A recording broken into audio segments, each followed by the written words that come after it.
Bonjour.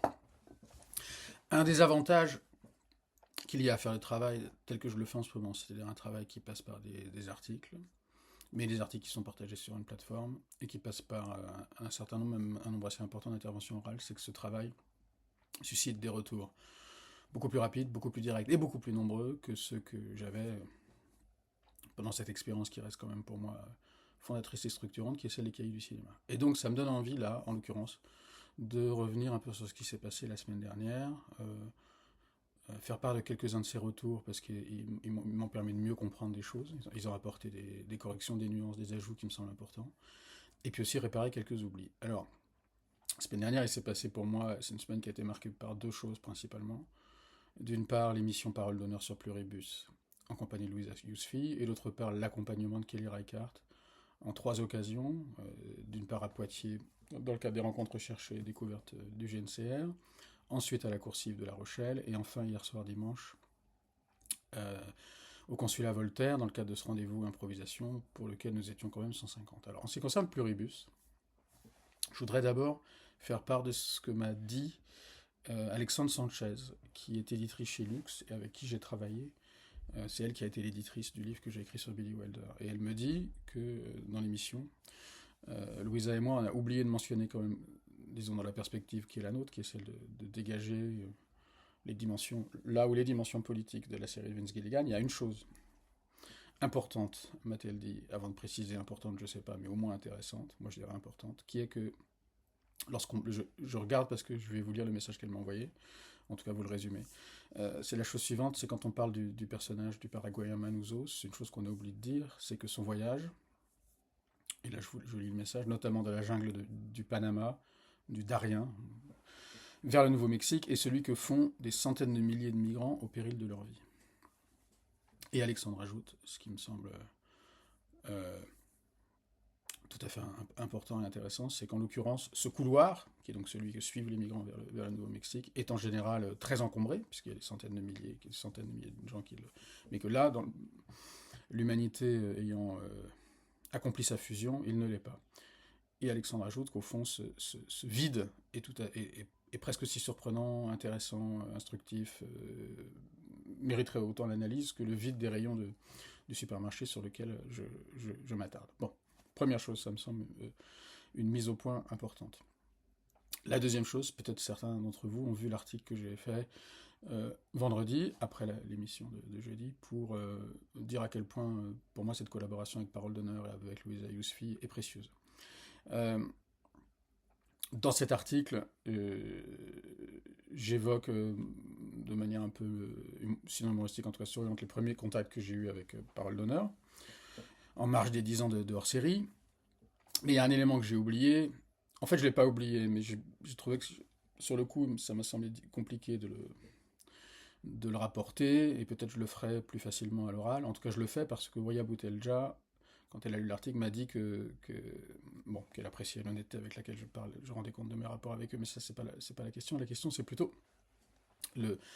hormis le gag sur PDF, PDG, PDH, il y avait une chose qui a, si je puis dire, marqué le premier moment de nos rapports, c'est que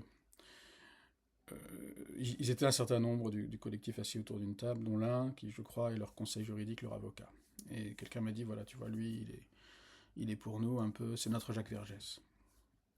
Et ne voulant pas tout à fait apparaître comme ignare en la matière, j'ai dit, ah oui, Jacques Vergès, très bien, mais enfin, il y a quand même un moment où Vergès est devenu une figure un peu compliquée, un peu ambiguë.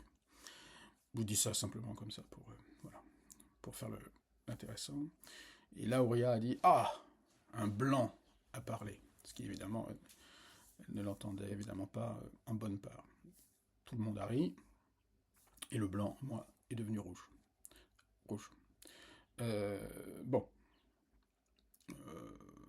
Fin voilà. Mais vous avez peut-être vu ou lu aussi que, vu dans l'émission et lu ensuite qu'une des choses qui m'a frappé dans l'échange avec Louisa, beaucoup frappé, c'est le moment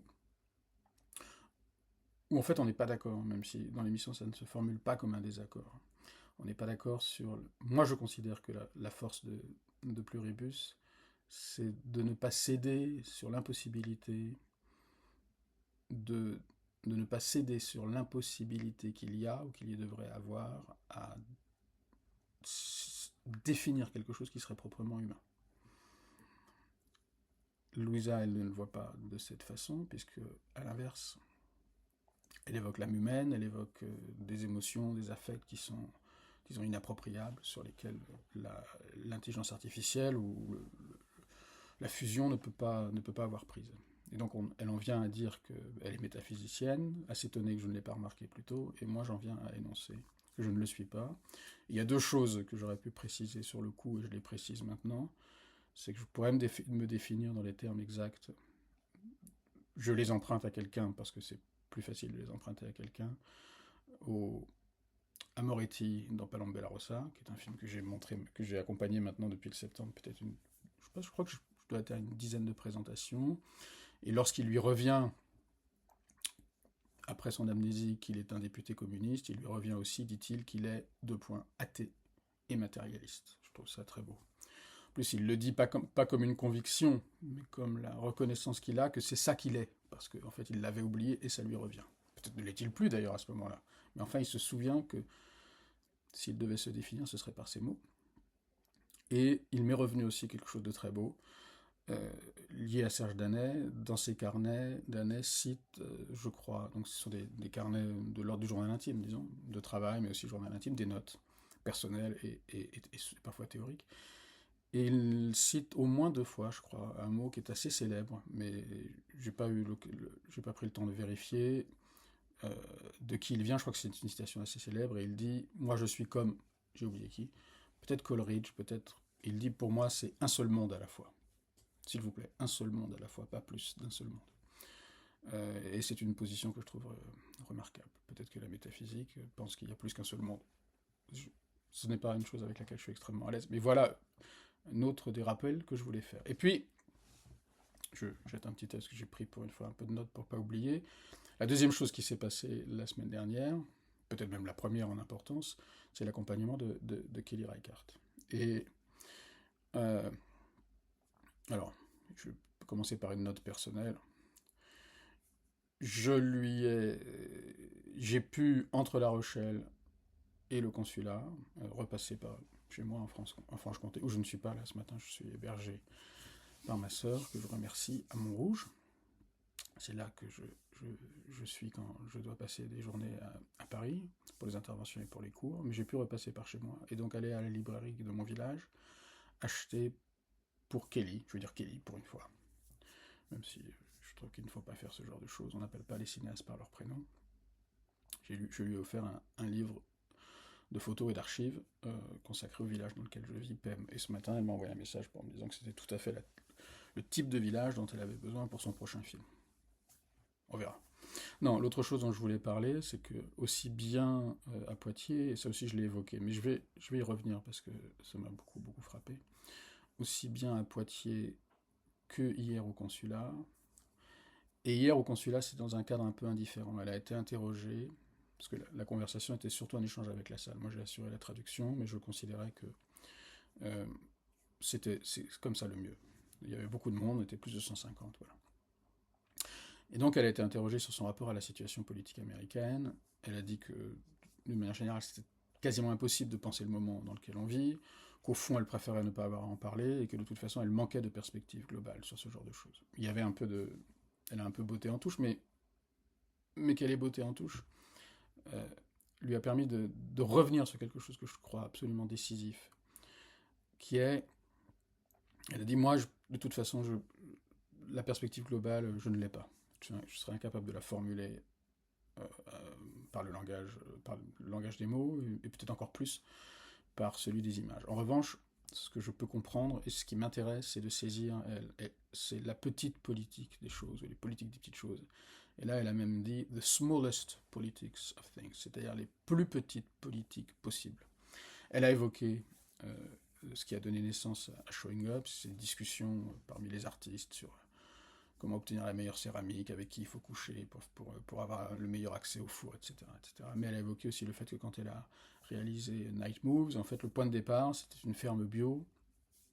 Les gens dans une ferme bio, et à un moment, les discussions dans la ferme bio ne tournaient qu'autour que d'une seule chose, ça ne ragotait qu'autour d'une seule chose, pardon, à savoir le fait que l'un des agriculteurs de cette ferme n'avait pas obtenu le label qu'il désirait pour fabriquer son fromage. Et je trouve que... Et elle a dit, voilà, elle a dit, moi, c'est ça que je peux faire. Je suis capable de saisir la petite politique des choses ou la politique des petites choses. Et ça m'a extrêmement marqué.